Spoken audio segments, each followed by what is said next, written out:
So friends, to solve this given equation, we follow the BODMAS rule, which dictates the order of operations, brackets, orders means power, division, multiplication, addition and subtraction. Now the equation is here. Break it down this expression by the step-by-step solution. Solve the powers first, means order. First calculate the squares of 0.6. So you can easily multiply 0.6 multiply by 0.6. 6 is the 36 and after the 2 of the digits you have to put decimal and then put 0. Now the second step, perform the multiplication left hand side. Now multiply the result by 5 as you can see here.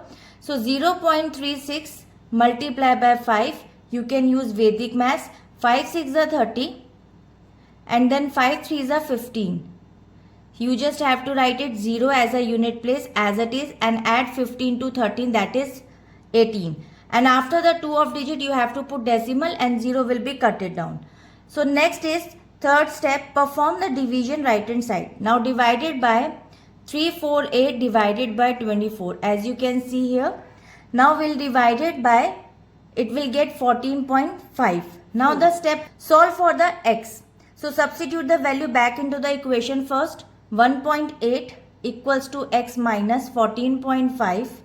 Now to find x, move minus 14.5 to the other side of the equation and it will become addition. So x equals to 1.8 plus 14.5 and after adding of it you will get 16.3. Now you can see the value of the question mark is 16.3 and comparing the result to the giving options and it is option A. It is correct. So I hope it is clear. We'll meet in the next video. Bye bye.